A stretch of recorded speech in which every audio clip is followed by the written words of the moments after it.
and welcome, Hoosier fans, to another victorious episode of the Assembly Call, as today your Indiana Hoosiers got through Hoosier Hysteria without any obvious injuries, which I think we all can agree is the single most important on-court outcome at an event like this, although 3 players didn't play for apparently precautionary reasons in the scrimmage or participate in the other events. We'll talk about what that might mean here as we go forward, but a fun day, a fun event with just one fire alarm interruption, a normal Hoosier Hysteria, right? I'm your host, Jerod Morris. I'm here with Ryan Phillips and the coach, Brian Tonsoni. We're going to break it all down for you on this special Hoosier Hysteria edition of the Assembly Call. And let's start the show the way we start every show, and that is with our Hoosier Proud banner moment.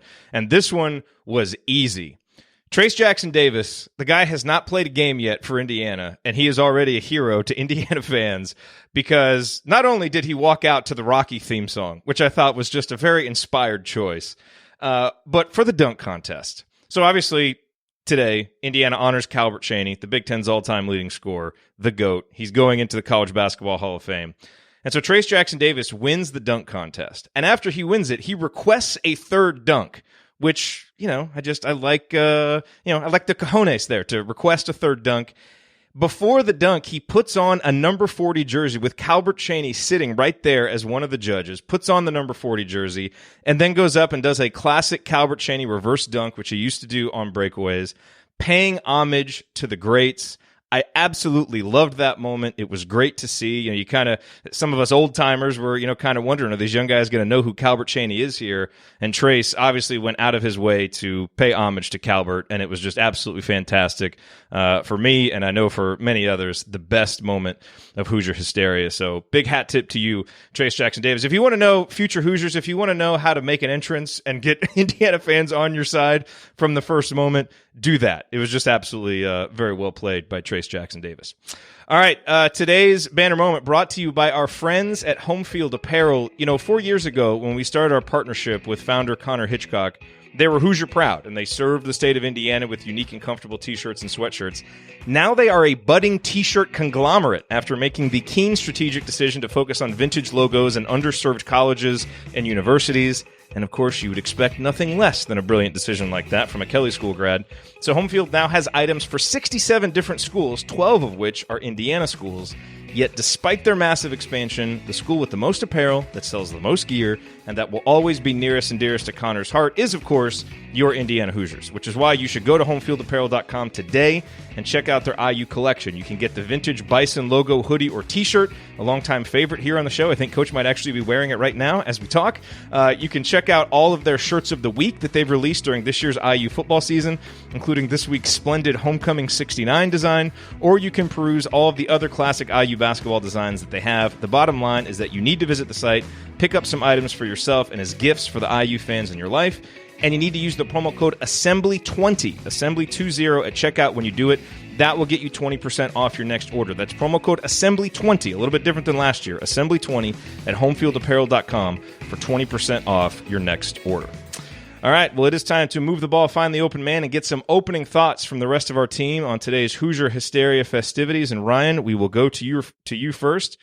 Your rant on Hoosier Hysteria. I think we should not do a show after Hoosier Hysteria. That's my rant. Great way to start the show.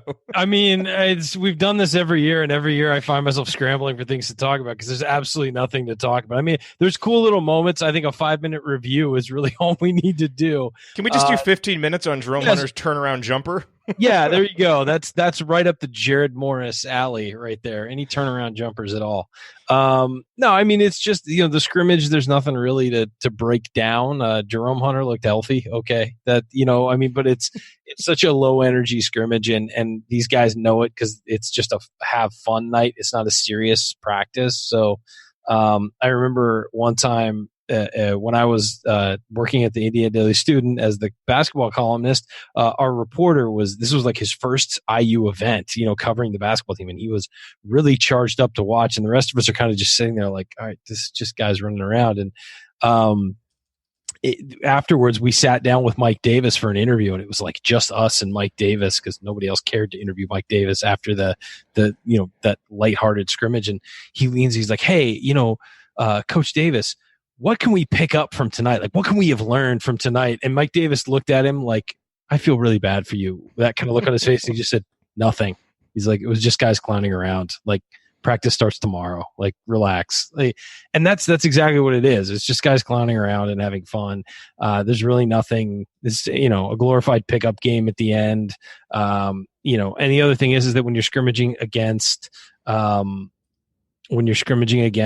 your teammates, they know what you're going to run and all that stuff. So it's just, there's really nothing you can take from it. I thought it was fun. I thought some of the intros were fun. I thought having Calbert Cheaney there was fun, but there's nothing really to break down from the evening, I don't think. Are you just saying goodbye now? You're just gonna leave, I'm or you're gonna hang out with us here? No, I'll leave my camera running, but I'm just gonna shut the camera off and just leave it. You can admire my diploma. Thanks for doing that after we did the ad read, by the way. Yeah, I do appreciate that.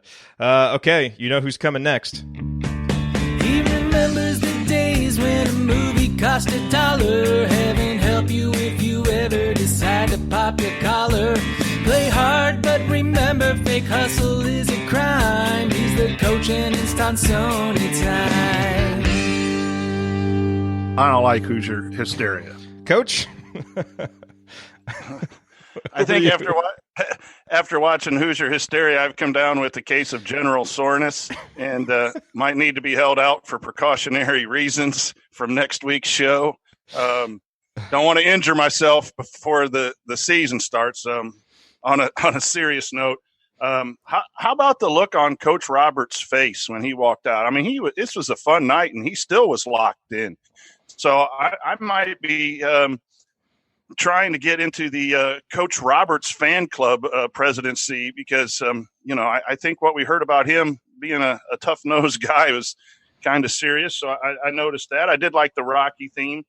And, I was a little bit excited when the fire alarm went because then I thought they'd have to just go to Cook Hall and practice. And I thought that might, be a little more beneficial. No, it's good to see the guys out there, especially the new guys. And, it was a fun night, but Jerome Hunter out on the court and just showing some of the skills that he might be able to bring to the game was probably the highlight of the night. And, Calbert Cheaney saying what excellence is really about. I think we're all excited to maybe get to that level of basketball again for Indiana. Yeah. Look, I think,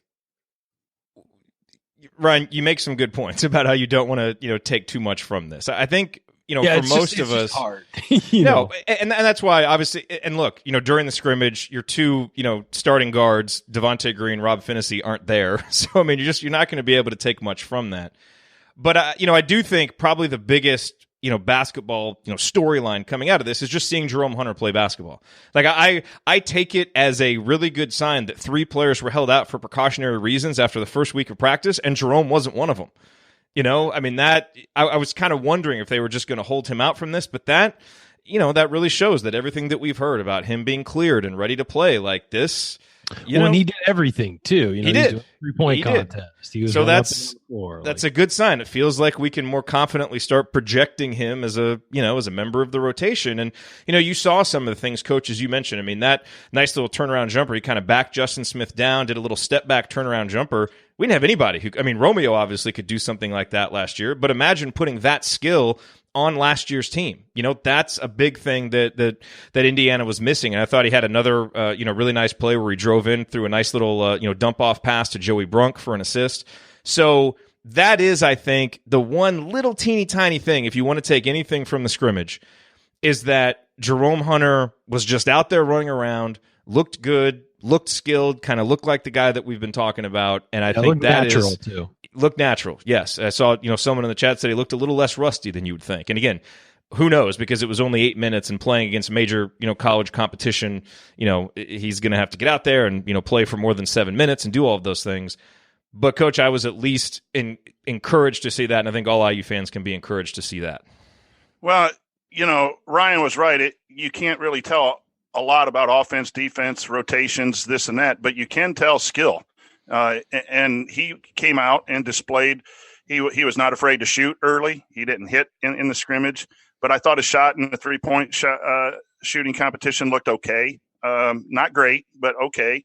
And then he had a little crossover, a little hesitation move on one of his drives And so the ability to drive as well as shoot. And then defensively, he bodied up pretty strong. He was guarding a 4, and there was a post up where he was, I don't know who he was guarding, but he was physical down low. And again, you worry with injury and all of that, how that's going to play out. So very, very excited about Hunter's play in the brief amount of time that we saw him. I saw Kent asked who was held out of the scrimmage. So it was Devontae Green, Rob Finney, and Deron Davis that were held out, not just from the scrimmage, but from all activities. And there was a release that was sent out, right before all the activities started that said, it's precautionary reasons. We exited the first week of practice without any major injuries. I think Coach mentioned they might have, said on the broadcast that it was general soreness. So I don't think anything to, sound the alarms about, but, they all were kind of moving around, doing intros. Yeah, they look fine. But Indiana fans will be forgiven for, being just a little bit nervous at seeing anybody held out in the mere mention of the word injury. So, I get it. Did you guys see, did they mention on the broadcast at all what the attendance was like? I know I saw some of the shots from before, it looked like the lines were wrapping around and stuff, but it was hard to get a gauge for what the attendance was like. But it seemed like a pretty lively crowd. And yeah, the lower bowl looked completely filled. So, it's from some angles you could see some seats, but didn't look like, it looked like it was pretty packed. Yeah. It was hard to tell because I don't know if the mics really picked up the crowd, how enthusiastic they were. So I think that was a little difficult to see how much they were into it, but I'm sure they were from years past being there. It's generally a pretty fired up crowd. Yeah. Yeah.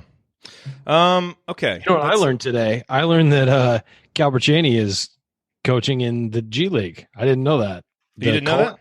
The College Park Skyhawks. It used to be the Erie Bayhawks. Now the College Park. And I think he's been coaching there for a few years now. Has he? And you know who one of his assistant coaches is? Sheldon Williams from Duke. Oh, I thought that was one of his fellow assistant coaches, which that's a random connection there. Very nice. I think one of the things that's important about, just Calbert Cheaney being honored, period, is the most important thing. But then when he threw the support towards Archie, in a year that a lot of people are wanting to see what's going on, and there's some doubt creeping in after the first 2 years, that's if not, one of the greatest Indiana players of all time, saying that he supports Archie. And we just missed it. We had him in the program and we lost him. That was a shame and something that I wish could be rectified. And I'm glad he's where he's at. But it was really good to see him do that on behalf of Archie. And we got to see him come out and demand a song from the DJ and dance a little bit. I wasn't quite prepared for that, but I enjoyed it. So I think we all did.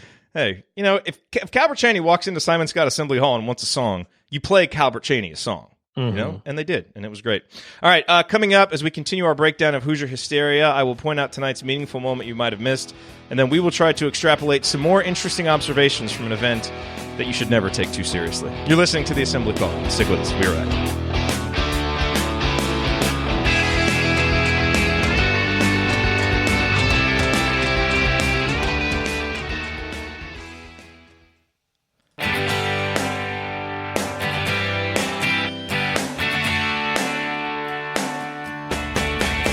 What's going on? It's Christian Wofford. What's the only thing better than an epic buzzer beater? Celebrating it with friends afterwards. Join my guys Jerod, Andy, Ryan, and Coach on the Assembly Call after every IU game. Go Hoosiers. Thank you, Christian. You are listening to the Assembly Call IU postgame show. Catch us live immediately following every IU basketball game, plus every Thursday night at our website, assemblycall.com. And while you're there, make sure that you sign up for our free IU Hoops email newsletter. Over 6,000 of your fellow IU fans are subscribed. We send out a post-game analysis email, weekly six-banner Sunday news roundups. You definitely want to get on that. Text IU to 66866 also to join. I'm Jerod Morris. I'm here with Ryan Phillips and the coach Brian Tonsoni. We're breaking down Hoosier Hysteria. So this is usually the spot in the show, guys, where we do our meaningful moment that you might have missed, as we've already talked about. Not many meaningful moments from, an 8-minute scrimmage and, some skill drills. There was one other thing from the scrimmage that jumped out at me, though. So maybe about midway through, Trayce Jackson-Davis got the ball, tried to make a move in the post. Joey Brunk poked it away. It led to an Al Durham breakaway on the other end. And what I liked about it is the way that Trayce responded to it afterwards, the competitiveness that he showed. Because you could tell that he was disappointed. Joey just made a nice little veteran play, kind of poked the ball away from the freshman. The next two possessions, Trayce got the ball and went right at him and scored both times. And he went down on the other end, and he might have blocked a shot, but he did say either blocked a shot or got a deflection. Yeah, and I just, again, for a freshman, I just liked the competitiveness. And I liked seeing his first time out there under the bright lights at Simon Scott Assembly Hall. Didn't get down, didn't shy away. He went right back at Joey Brunk. And those two guys obviously know each other. They've worked out together. They've, had a relationship even before they got to campus. For years, yeah. Yeah, and Coach, again, you just look for some of those little things.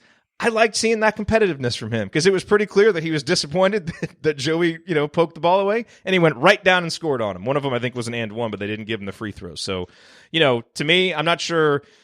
I don't think Trayce could have done much more to impress than he did tonight. Given the circumstances. Yeah. So you want to see what he can do, and more than anything, he was aggressive. And after that play, then maybe that got him going. But I liked the way he tried to post up, and I liked the way he tried to take it to the basket, and that's why he was a talented and much sought after recruit. And so, I thought his play and Hunter's play, and again, I think Al Durham too was a highlight today, just in the skill level and what they showed. And again, when you only have 8 scholarships players out there, someone's got to stand out. But I thought Trayce did a nice job for his first time out there in front of everybody. Any observations on Trayce, Ryan?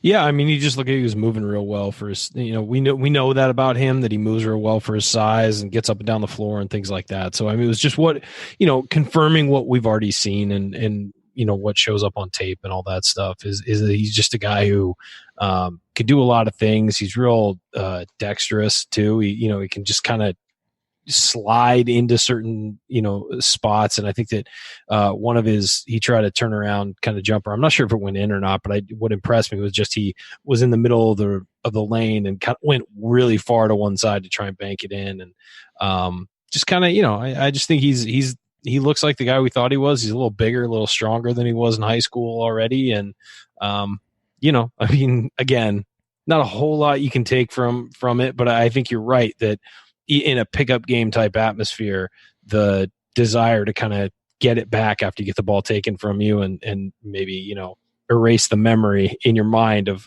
kind of not making the play you were thinking of. It's positive, of course. Do you have any problem with, I'm guessing it was Archie's decision to end the scrimmage, when they did. No, I bet you they were there on a clock of what time they need to get out of there to do some other stuff. Oh, that might be true. And with the fire alarm.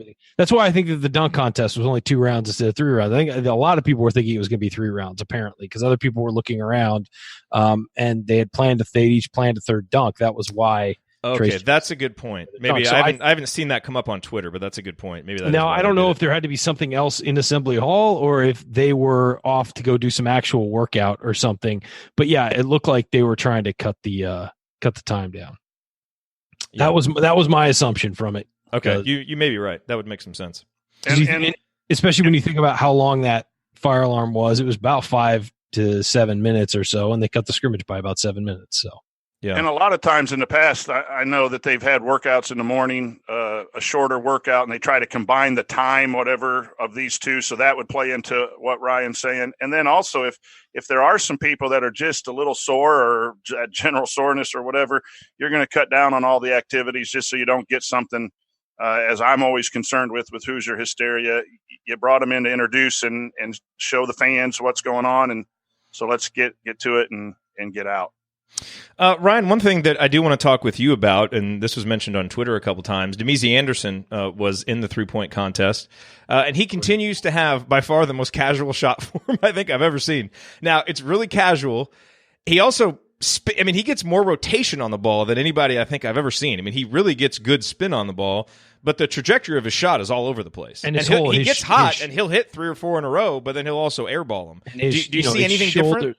He winds up, with his shoulders facing like this towards the hoop. And it's nothing I would ever teach anybody or encourage them to look at and be like, oh, that's a good shot. It's not. There's nothing about it that's a good shot. It's casual. He doesn't snap his wrist. It's kind of like off to the side. His whole body shifts. He doesn't leave the ground on his jump. Look, if that goes in, and I watched Damezi some in high school, he made it go in, but I just don't see how that is going to work long term. I hope I'm wrong. I really, really hope I'm wrong on that one, because I think that with his size, if he can really knock down shots, that's an asset. But it just feels like it's that same nonchalant, sort of look that we got last year, when you'd really like a guy like that to see how he played last year on the court and think, okay, let's get more, energetic, and let's get more, maybe tighter with our shot and tighter with our motions on the court. And it doesn't look like it was at all. He looks bigger, he looks stronger, all that stuff.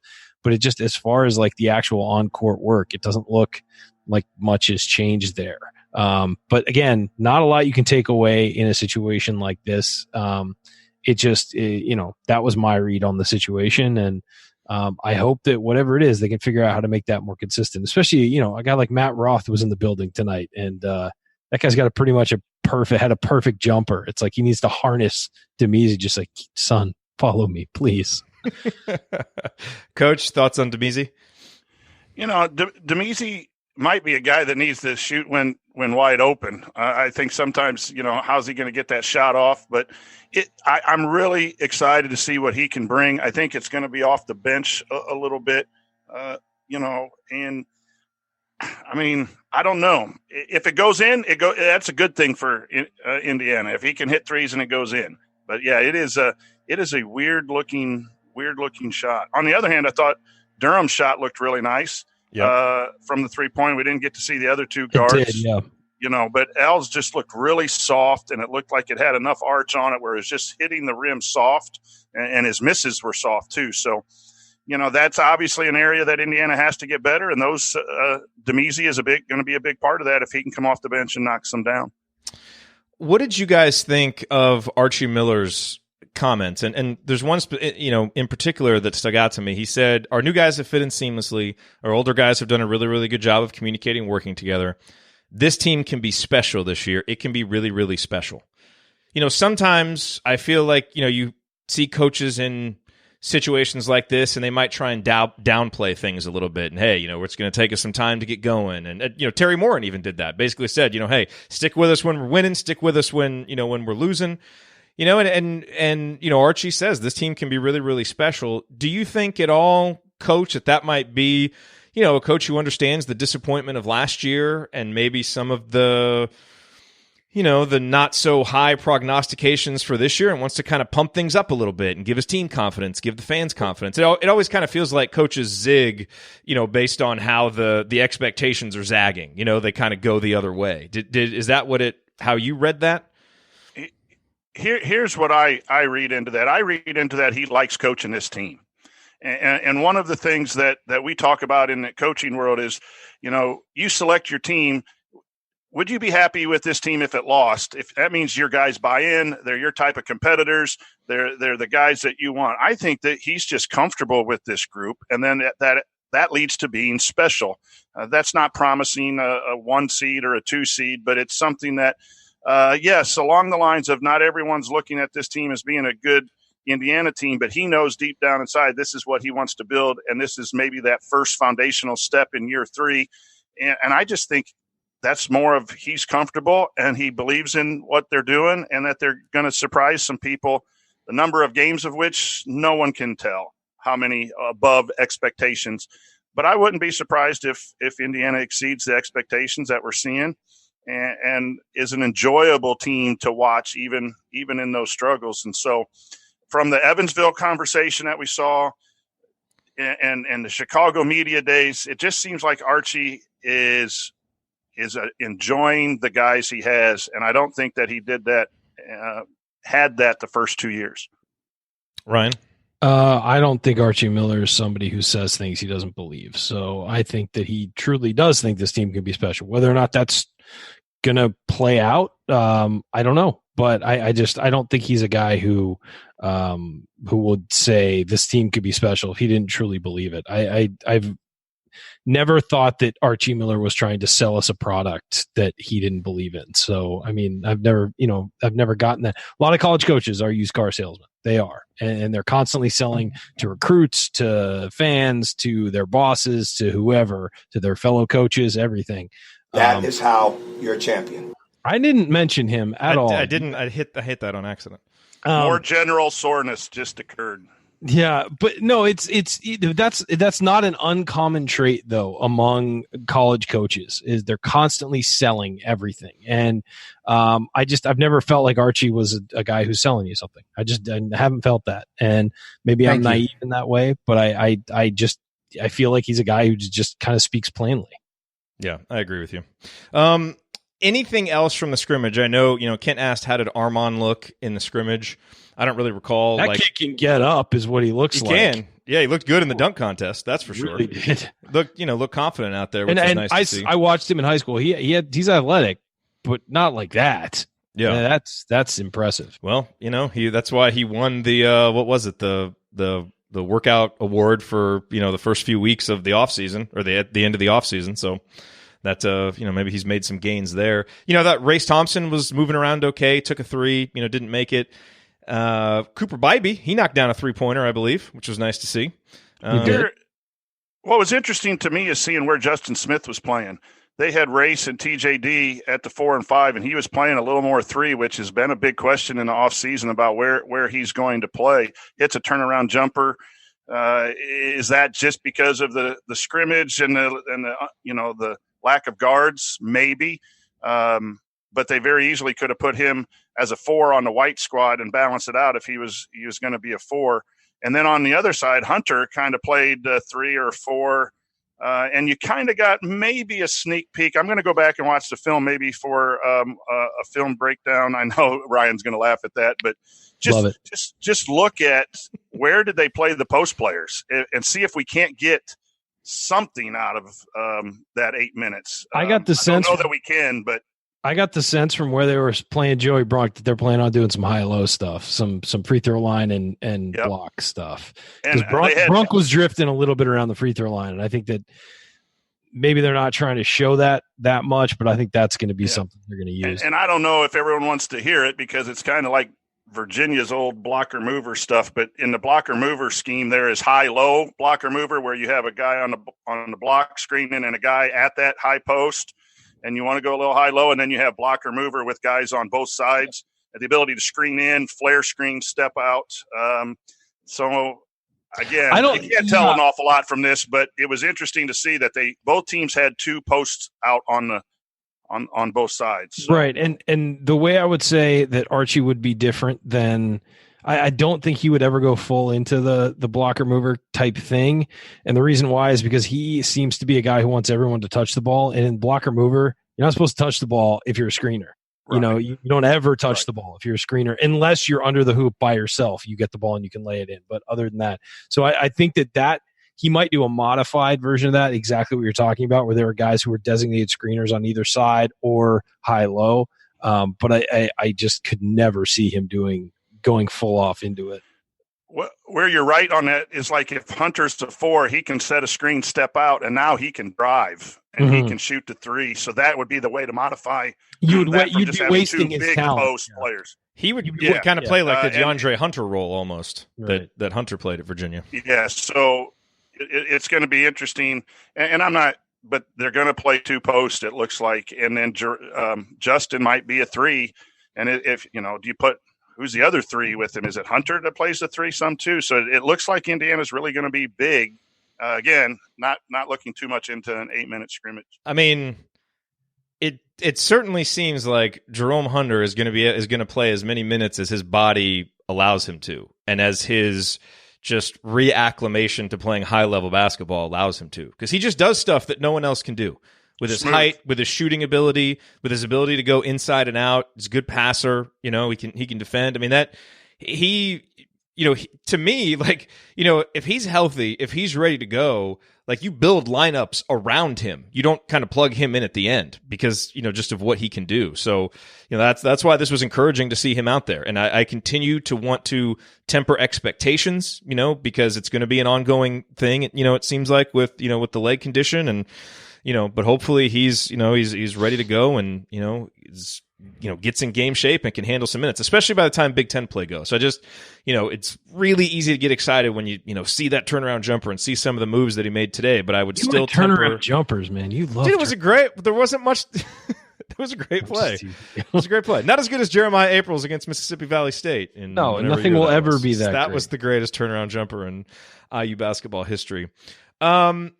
Last question for you guys about Hoosier Hysteria itself. Your thoughts overall just on the presentation, because we've talked about how this is really it's a recruiting and a fan event. What did you think of it? Last year they did the laser light show on the court, which was really cool. This year they had, the big screen and the players, kind of came out on the stage and they ran down the ramp. But everything else was pretty much the same, throwing the shirts.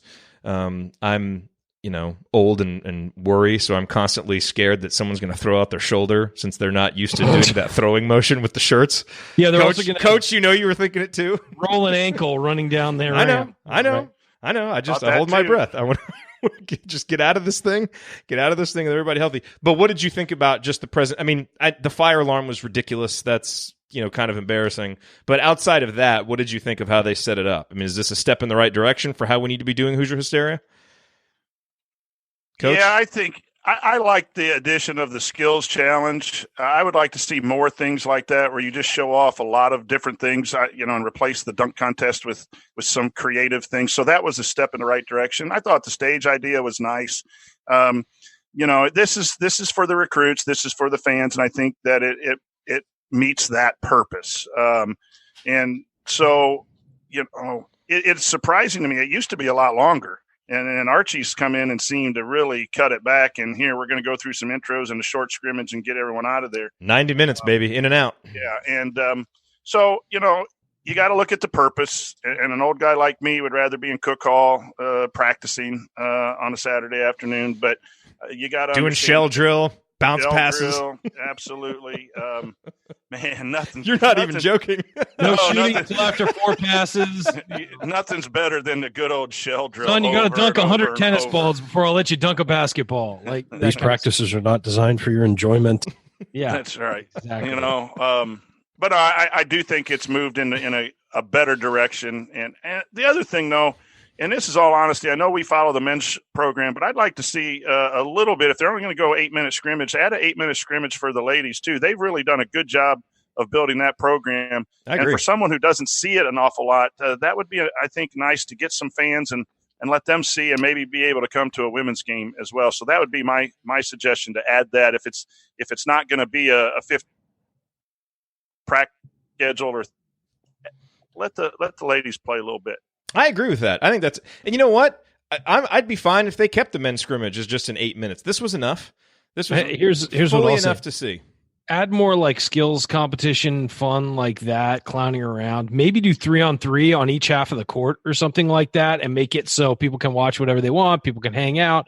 Maybe have some things going on in the hallway outside of the arena for the scrimmage portion, so people can go out and sign autographs or have the players rotate out or whatever and do 3-on-3 stuff. I mean, do something. I think the 5-on-5 full court scrimmage is stupid. I think they should get rid of it. It's just kind of pointless at that point. But I would love to see them actually. I want to watch them run a practice. Maybe. Yes, I would love to have it go back to that. Do some 3-on-3 and maybe some half court drills or whatever. Well, the guys who aren't on the court can maybe filter out and go sign autographs and take pictures of the people. Then they filter in, the other guys filter out. The idea of a full court 5-on-5 scrimmage is stupid to me. I think that they should do more skills competition stuff. I don't think they should get rid of the dunk contest, because I think a lot of people like going to see that. I think they should structure it a little differently, maybe make it faster and more interactive or something. But yeah, I think there's ways to alter it to where it's not just kind of, okay, on to the next thing, on to the next thing, on to the next thing. And now, look, this stuff happens all over. This is the same kind of format people have everywhere. And I just think being ahead of the curve and, again, get Archie out there coaching, maybe have him have a microphone and tell them what they're trying to do on this scrimmage or something. God, that'd be great. Have him run through a defensive drill, teaching the pack line. Yeah. Educate us. I'd like to see Snoop Dogg. Where was Snoop Dogg? He was busy after last night. I thought that's what you did for these things. No, but I think that you remember that the preseason practice that they aired for IU when Tom Crean was there. Do something like that. Great. That was so great. Bring in a BTN guy, have him interview Archie about what they're doing with each step of a practice drill or something instead of just 5-on-5 running full court. The crowd wasn't really into it. It was just kind of, blasé. That's what I would. The crowd usually leaves. Yeah, and for the has scrimmage. in the past has left when the scrimmage starts. Yeah. And that's why they probably minimized it as well. Those are great ideas. I love all those ideas. I love getting, if you're going to scrimmage, have the women scrimmage, split it up, 8 and 8, let the women scrimmage. But I agree, Ryan, let's shake it up and do some different things. But the more stuff that you could do that would actually simulate a real practice, the better. As much stuff as you want to do there, I would love that. And like I said, have some of the guys who aren't on the floor go out, walk up into the crowd, walk up into the hallway, have an autograph stand and take pictures and take stuff. Pictures, whatever. And then have them, okay, you got 15 minutes with these guys or 20 minutes with these guys, then they're going to filter back. Other guys are going to come up and take their place and do that. I mean, do some fun stuff like that. Involve the crowd, involve the people, and that would be. Is it an NCAA issue or what? But if you had like 6 guys shooting 3-point contest, tie it to a section in the crowd to get like a free cheeseburger or something. No, I think that's a good idea. So like section F, steak. Section F is with Cooper Bybee, and he's out shooting the whole thing's going crazy for. I mean, you could if you could do that, take the video board budget and make it Yanko's Steaks. That would get everybody involved. Yeah, yeah. I don't know, free ice. Yeah, cream, no, I mean they always do the seat giveaways during games and stuff like that. Do that, tie it to whoever wins the skill competition. These are good ideas. We need to write these up and send them to Jeremy Gray right now. We do. You know what would have been great? You know what they should have done is they should have done free throws. Like we used to back, when I played in high school, we used to do free throws, and everybody would go around and shoot a free throw, and if you missed the free throw, everybody had to run. That's what they should have done. They're not going to do that. Let the players practice their free throws, get some pressure free throw shooting, and then we get to see who's winning sprints. They need to bring us in, set us in center court, and do a live show. No, what needs to happen? Show and talking somebody to our needs fans. to be judging the dunk contest on this panel right here because I had very different scores than everybody for each of them. They need to involve the assembly call and all of that, the planning, They never gave us a big head. They never get, at what point are we going to finally get brought in? Unfortunately, the big heads are gone. So I know, and they never gave us one before. They got rid of it. There's a couple guys right now on this panel on the right and the left that probably create our own big heads with the way we go. It's right here. Yeah. Take a picture. Okay, so Coach, you brought up an important topic earlier. Yo, this is Sneep Dio Double Dizzle. That I think we should talk about, which is Kansas's. Can we talk about Kansas for just a moment? And the ridiculousness of what happened there. So for those of you who don't know, what is it, like fog festive? Like what do they call their thing? Idea. Anyway, Kansas's equivalent of Hoosier Hysteria. They brought in Snoop Dogg. And got mad at him for being Snoop Dogg. They had pole dancers. There was like a mascot there smoking like a big blunt, right? Yes. And then was there something else? Maybe that I didn't see the whole thing. I saw a couple angles of it. I would have one thing to say to Bill Self, and you'd probably have to hit that drop, right? Oh. You dumbass. Yes. Enough said about Kansas. Enough said. Okay, you're being investigated for cheating, and you bring all that in, money flying into the crowd. You know what, though? Just go all the way with it. Like, clearly they are trying to send a message that we don't care. Like, come on, pole dancing and all this stuff, like... They are trying to say, like, we are not interested in NCAA, NCAA, come try and get us. But then instead, they try to, like, walk it back with these comments afterwards, like, we didn't know this was going to happen, which is just weak. Just go all the way, one way or the other.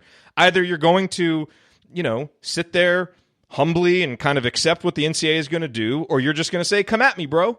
But pick a lane and go with it. These half measures are so lame. Pick a lane. Yes. Lean into it. If they did that, I would respect it and think it was hilarious. Instead, it's just sad and pathetic. I fully believe that they may not have known the extent to which Snoop's floor show was gonna go there, to that level. He probably said, yeah, I've got some dancers. I've got this. I've got that. I've got that. They're probably like, okay, dancers. That sounds fine. Little did they know they were, gripping poles. Just like they didn't know TJ Gasnola was, paying exactly. to help funnel players there. But so I'm sure they could say like, hey, look, we didn't know how far it was going to go, but hey, we brought in Snoop Dogg. That's, that happens. Like, we thought it would be fun for our students and our players and all that stuff. Lean into it. Just say, yeah, no, we didn't think it was going to go that far, but whatever. This was something that our crowd really liked, and whatever. How do you not know it's going to not go that far? Because you're a dumbass, right? Isn't that? Yes. Yeah. You want to have it both ways. Bring it back already. It's just sad. What else do we have to discuss? We've gone 40 minutes. That's pretty good for Hoosier Hysteria. If we're not careful, we're going to go longer than the event itself. Seriously. Has anyone pulled a fire alarm at any of these houses yet? No, but probably that's when you know it's time. Yes. Okay. So here on post-game shows, we usually hand out game balls. So I already handed out my game ball. It's Trayce Jackson-Davis for paying homage to Calbert Cheaney. Oh, by the way, one other thing I wanted to add, stuff that we should do every year at Hoosier Hysteria, bring back a great player or team and honor them. Do it every year. Like, it worked out perfectly that Calbert's going into the College Basketball Hall of Fame. Next year, like, bring back Damon Bailey or bring back somebody, honor them, tell their story, and then, have a player like Trayce pay homage to them. That's the kind of stuff that, like, it connects the different eras, the different generations. Yeah.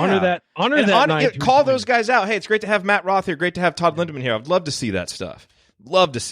So I hope they use that at least as a template for, a great way to tie the eras together, tie the generations together. And it also, what it does also is it endears the current coaching staff to that, to that group from the past. So I think that's really, a great idea. I agree, Jerod. My game ball is going to Calbert Cheaney. Duh.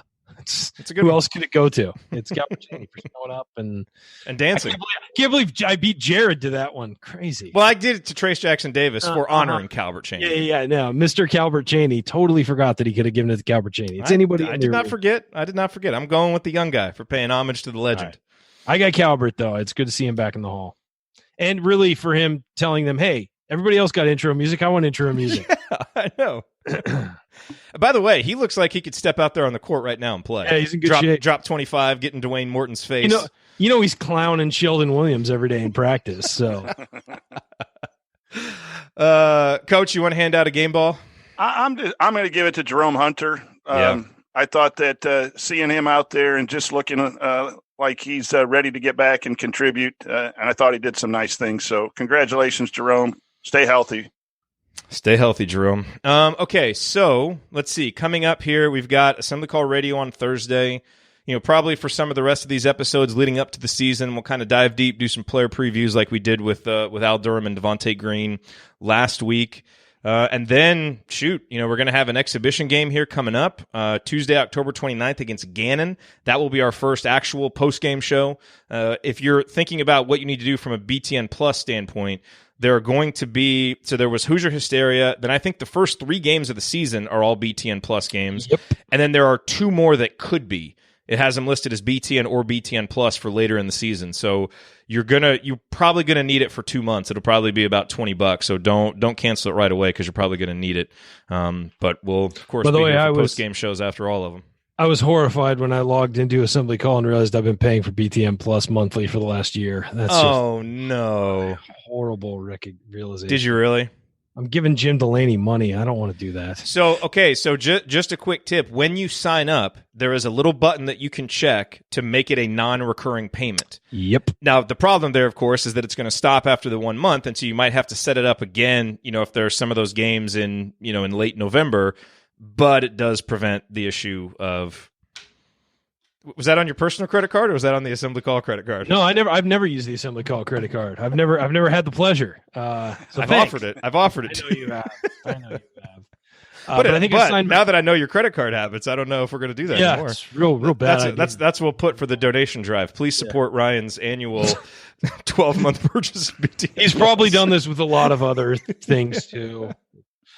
But yes. That was a horrifying realization. Although I've watched some stuff on there, I think, over the last year, maybe not knowing that it was a subscription, soccer or whatever. And yeah. I mean, they do have good other stuff on there. Our buddy Aaron Schifrin kind of corrected me about that on Twitter, which is, he's right. I mean, you can get soccer games, volleyball, women's basketball. So it's not ridiculous to keep a BTN Plus subscription, especially if you like watching the other IU sports. So, there's a lot of that's on there. Yeah, it was just, it's not that I, am angry at BTN Plus. I'm just angry that I didn't realize that I was paying for it for the last year. So, yeah, that's going to change after a few months. So final note, as I mentioned before, make sure that you go to homefieldapparel.com. That Homecoming 69 shirt is great. You can get the Bison logo sweatshirt, t-shirt. They've got a lot of stuff there. And Connor and I, we had a great conversation on Friday talking about a couple shirt ideas that we have for the upcoming season. He's going to put our Assembly Call t-shirts on there as well, so you'll be able to get those. So, all of that there at homefieldapparel.com. And this season, use the promo code AssemblyCall20. That'll get you 20% off. So it was 15. Get 20. AssemblyCall20 for the promo code. All right, guys, last call. Any final thoughts on Hoosier Hysteria, Coach? Yeah, just a shout out again to all the multimedia productions, the Cuban Center, whoever does all that, that's been added to social media and everything. And then again, to the student broadcasters, it's always tough when it's the first one. And then when you have a fire alarm drill in the middle and have to ad lib a little bit, that's always good experience. And I just think that they do a really good job, and looking forward to hearing them on the first couple of broadcasts. Shout out to Connor Hines, fellow San Diego boy. I believe he's from Carlsbad. He was a intern for the radio show, the morning show that I guest host on. And now he's doing BTN student broadcast for Indiana. So has anyone ever seen he and Michael Dugan in the same room? Because they look alike and they kind of sound alike. You should tweet that. See what happens. Create a discussion between the two. But yeah. By the way, congrats to Michael Dugan, who's got a good job out in Mississippi. I think in Biloxi. I think he's in Biloxi. Yep.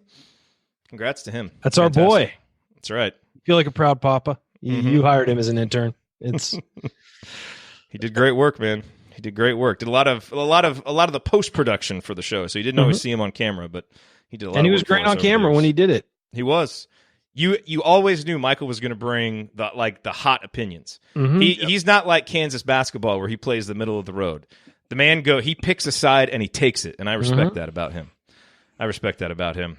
Yeah, look, fun event. I think, the best part about Hoosier Hysteria, you get the excitement, you get the enthusiasm, you get everybody back in Simon Scott Assembly Hall. When it's over. What'd you say? Said for Coach, the best part's when it's over. Yes. Well, and that's the thing. To me, I think the best part about Hoosier Hysteria is just what it symbolizes, and that's the beginning of a new basketball season. And yeah, we got to wait, 3 weeks or whatever it is until the next exhibition game. But man, it's here. Practices are going on. This team is getting better. They're working to make this a better season than it was last year. So I thought there was, enough things on the court to kind of be encouraged by, especially with Jerome Hunter and Trayce Jackson-Davis. So those are going to be my main takeaways from today. And now I'm just, ready to get through these next few Thursday shows and then start doing some post-game shows again, because those are fun until you start losing 12 out of 13. But hopefully we're not going to see any of that anymore this year. So, all right, that's going to do it for us on this edition of the Assembly Call IU postgame show. If you want to see us do the show live and be part of the live chat, make sure that you subscribe to our YouTube channel, youtube.com/assemblycall. And you can also subscribe to our podcast by searching for Assembly Call wherever you listen to podcasts. And don't forget to go to assemblycall.com or text IU to 66866 to join our free email newsletter. Thank you for listening. Thanks to Bob Thompson for the music. We'll be back on Thursday. Until then. Take it from me, James Blackman Jr. Keep your elbows in, eyes on the rim, and get buckets. Go Hoosiers. Thank everybody for coming out. Yo, this is Snoop Dogg Double Dizzle. I want to thank our listener on Twitter who reminded me of that drop, because I had totally forgotten about it. And he's like, hey, this Kansas story gives you the perfect reason to pull that drop back out. We should probably get rid of that one. I don't think so. That's a good one. Notice how there's never any Jerod drops? I know. I've got some. It's really hard to play drops of yourself, though. No, it's not. No, it is. It's hard to do. Hey, Coach has the ability. He's got the soundboard and everything. He can drop some of these in there. You don't record any of your own bad ones. I am not feeling good about tomorrow's game. I do have all of that, the bells and whistles that Jerod has. I can record a show secretively. Yeah. Just doing system audio and then go back and cut a few. What is this one? Snoop Dogg Double Jizzle. Oh, okay. So I've got one of myself doing that too. Okay, so objectively, it's hard to play drops of yourself because typically you're playing drops like right after someone talks, but when you're talking, you can't really prepare it. Anyway, Ryan is perfect. I am. There's one for you, Randy Bottoms. So there's. I've got a few drops. I can do what LeBron can do. Don't know what the context was there. Taco Tuesday. Yeah, no idea what the context was. Do Taco Tuesday. All right. Thursday. It's a Saturday at 3:30. I'm getting out of here. What are we doing? We're talking about Hoosier Hysteria. This is it's true. Yeah. It's 2.5 hours. I'll never get back. Good. Okay, so one of the upcoming.